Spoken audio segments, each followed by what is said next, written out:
Herkese merhaba. Bugün hepimizin bildiği ama belki de üzerinde çok da düşünmediği bir Nasrettin Hoca fıkrasına dalıyoruz. Parayı veren düdüğü çalar.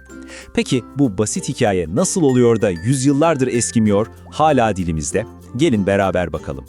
İşte Nasrettin Hoca'nın güzelliği de bu, değil mi? En sıradan görünen anların içine koskoca hayat dersleri sığdırıverir. Şimdi hayal edin, hep birlikte o derslerden birinin yaşandığı o cıvıl cıvıl kasaba meydanına gidiyoruz. Evet, hikayemiz başlıyor. Her şey o meşhur bilgeliği ve tabii ki eşsiz mizahıyla tanıdığımız Nasrettin Hoca'nın kasabaya gelişiyle start alıyor.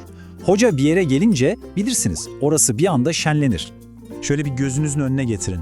Nasrettin Hoca, o sadık dostu eşeğinin sırtında yavaş yavaş sakin kırsaldan kasabanın o hareketli, gürültülü meydanına doğru yol alıyor. Belki de çok sıradan bir gün gibi görünüyor ama aslında hepimize vereceği o büyük dersin ilk adımlarını atıyor. Ve hoca kasabaya girer girmez özellikle çocuklar için tam bir bayram havası başlıyor. Hemen etrafını sarıyorlar. O neşeli, cıvıl cıvıl kalabalığın yüzlerindeki ifadeyi bir düşünün. Belli ki bir beklentileri var.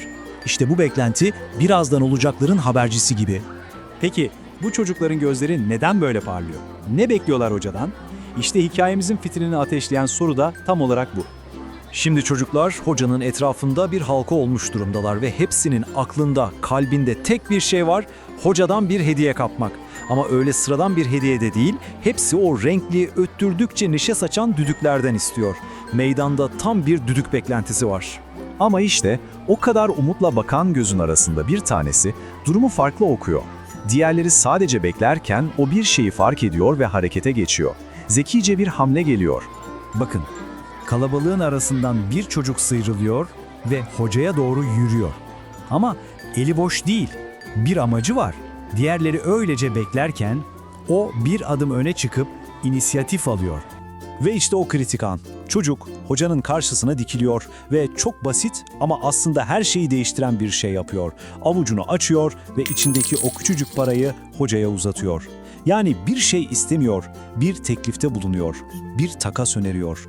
Hoca tabii ki mesajı anında alıyor. Çocuğun bu hamlesinin ne anlama geldiğini çok iyi biliyor. Parayı alıyor, çantasına eline atıyor ve çocuğa tam da istediği şeyi, o düdüğü veriyor.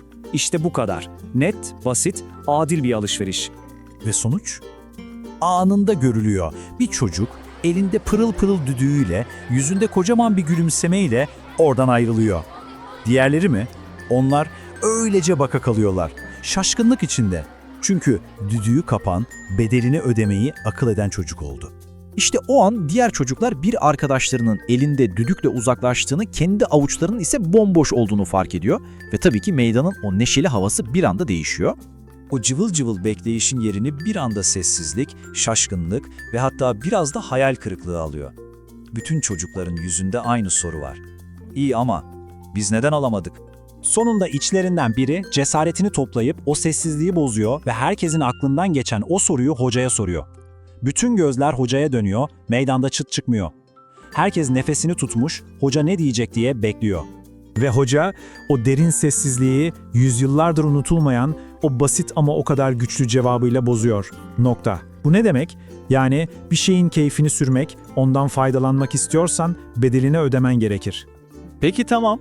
Hoca yüzyıllar önce bunu söylemiş de bugünün modern dünyasında bizim için ne anlama geliyor bu laf? Hadi gelin bu dersi alıp günümüze getirelim. Neden hala bu kadar geçerli?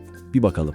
Aslında atasözünün özü çok basit değil mi? Yani bir şeyin değeri varsa o karşılıksız gelmez. Bedelini ödeyen kişi, bu para olur, emek olur, zaman olur fark etmez. İşte o kişi o şeyin kontrolüne, faydasına sahip olma hakkını da kazanır. Hani emek olmadan yemek olmaz deriz ya, tam olarak o hesap. Aslında bu ilkeyi günümüz dünyasında her an, her yerde yaşıyoruz. Mesela telefonunuzdaki bir uygulamanın daha iyi özelliklerini kullanmak için para ödemeniz ya da bir konserde en önden en iyi koltukları almak için daha fazla para vermeniz, hatta özel içeriklere ulaşmak için bir yere abone olmanız, bunların hepsi hocanın dediğinin ta kendisi. Prensip aynı, hiç değişmiyor. Yani işin özü şu, bu ufacık, basit görünen hikaye bize çok temel bir şeyi hatırlatıyor. Çabayla sonuç arasındaki o kopmaz bağı. Eğer bir şeyi gerçekten istiyorsak sadece umut etmek, beklemek yetmiyor. Harekete geçmek, gerekeni yapmak. Yani bir nevi bedelini ödemeye hazır olmak gerekiyor. Peki şimdi bu soruyu size soralım. Hocanın bu basit ama bir o kadar da derin dersini siz kendi hayatınızın nerelerinde görüyorsunuz? Belki de en değerli düdüklerimizin sadece parayla değil, emekle, zamanla, sabırla yani kararlılıkla ödediğimiz bedellerle geldiğini fark ederiz. Ne dersiniz?